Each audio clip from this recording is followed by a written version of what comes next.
terus tujuan Tuhan yang Maha Kuasa menciptakan bahasa Indonesia untuk apa? Di mana titik keadilannya? Sementara Tuhan itu yang Maha Pengasih lagi Maha Penyayang.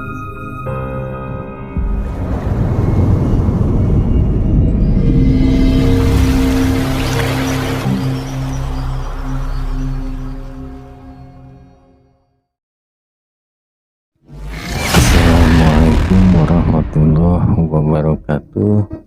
Sampurasun kasadayana. Alhamdulillah, saya ingin membahas sesuatu, yaitu tentang yang sedang ramai nih, tertarik ingin membahas tentang statementnya Bapak Dudung tentang Tuhan bukan orang Arab, gitu ya.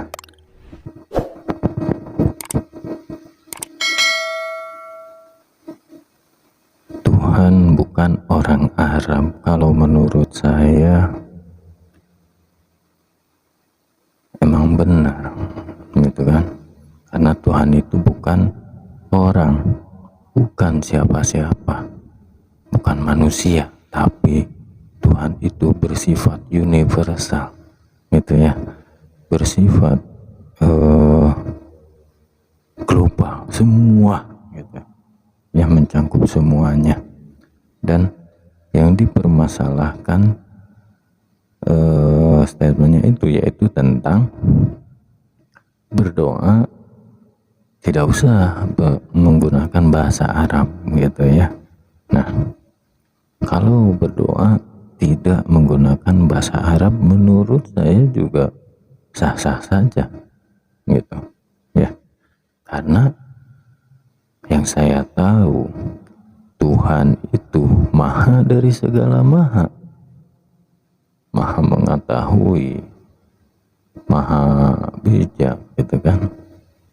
Dan Tuhan itu memberikan jalan yang mudah, yang paling mudah untuk manusia agar dapat terkoneksi dengan Tuhan tersebut. Kalau kita berdoa harus selalu menggunakan bahasa tertentu, gitu kan. Tidak semua orang bisa berbahasa tersebut, gitu ya. Kalau harus selalu berbahasa seperti itu, gimana orang yang tidak bisa berbahasa tersebut? Nah, di sini kan jadi pertanyaan, di mana keadilan Tuhan ini?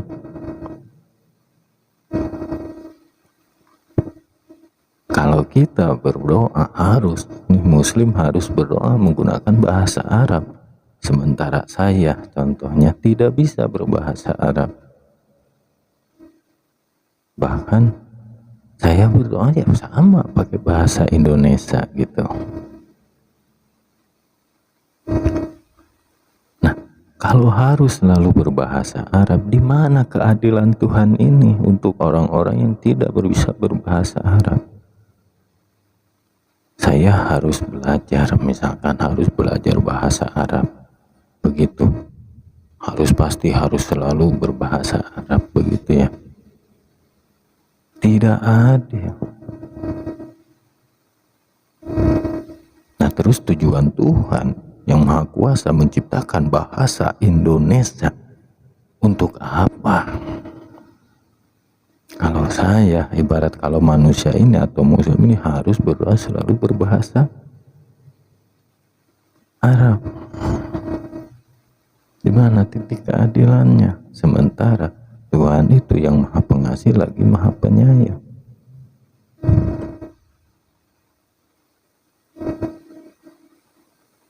Ya. Jadi kalau menurut saya, apa yang disampaikan Bapak Dudung itu sah-sah saja. Karena Tuhan itu universal. Semua satu.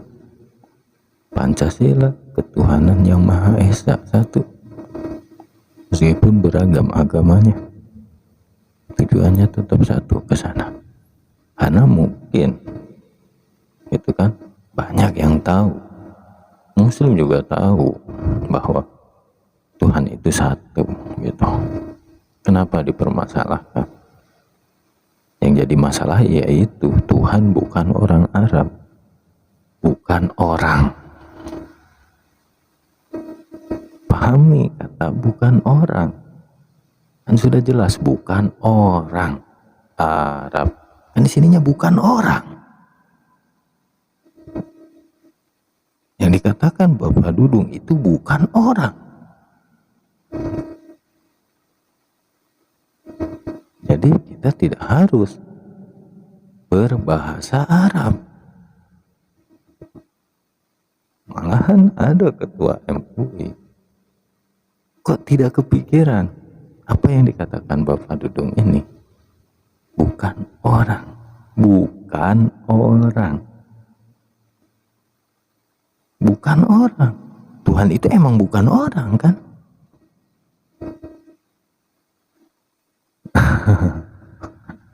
Gitu ya. Kan Tuhan itu bukan orang. Jadi tidak harus selalu, meskipun Muslim ini berasal dari Arab sana, gitu ya. Tapi tetap kita sebagai manusia yang memiliki agama, yang memiliki kepercayaan atau ketuhanan, bebas saja menggunakan bahasa, karena beliau Tuhan yang Maha Kuasa, Maha Mengetahui. Kalau percaya itu, ya kalau tidak percaya nggak apa-apa, berarti harus berbahasa itu saja terus, gitu ya. Gitu. Jadi kalau menurut saya sah-sah saja, tidak ada permasalahan. Itu sih saya orang bodoh. Saya nggak tahu sih, kalau orang pintar mah ya pasti jadi masalah gitu ya. Ya intinya saya membuat konten ini untuk sekedar mengingatkan teman-teman semua bahwa jangan kita beragama itu jangan terdogma gitu. Jadi ketika kita beragama harus menggunakan akal gitu ya. Jangan sampai terdogma. Kita tuh beragama tuh harus seperti apa gitu, agar kita kenal nih Tuhan yang kita sembah. Gitu ya. Jangan sampai banyak orang yang saya lihat di sosial media gitu ya, di berita-berita, banyak yang mengakui dirinya Islam, bahwa mereka terdogma gitu. Malahan ulama juga ada banyak gitu. Ini yang bikin jadi ribut gitu. Jadi kalau sudah A harus A gitu, tidak boleh B, tidak boleh C gitu kan. Kalau yang pernah saya bahas itu seperti pemuda yang gergaji, yang dibelah, yaitu gambaran filosofinya. Filosofinya itu ketika ada pemuda nih, ada Dajjal, suruh pemuda tersebut mengakui Dajjal itu Tuhannya. Nah, karena pemuda itu tidak mau mengakui Tuhannya, akhirnya dibelah gitu kan. Terus dihidupkan kembali pemuda tersebut dan kemampuan Dajjal itu hilang. Nah, itu filosofinya. Jadi ketika seseorang berketuhanan, ya harus seperti itu saja terus. Harus mengikuti mereka gitu. Ya tidak. Gitu. Kalau menurut saya tidak. Gitu. Jadi sekarang kan mungkin terbuka nih sedikit-sedikit. Kalau saya gitu kan, kalau saya kan sudah bilang, pernahlah di konten sebelumnya, Dajjal itu sudah ada gitu, udah lama, mungkin sebelum saya lahir juga sudah ada gitu kan, sudah ada. Cuman sekarang ini, yaitu yang dibilang pemuda digergaji, bangun lagi kan, dihidupkan lagi, kekuatan Dajjal itu hilang. Nah ini zaman itu, zaman pemuda dibangkitkan lagi. Akhirnya kekuatan Dajjal itu hilang. Dipelajari saja agar kita beragama tidak terdogma, tidak bisa dibodohi meskipun itu mengatasnamakan agama. Oke ya, sekian pembahasan kali ini. Wassalamualaikum warahmatullahi wabarakatuh.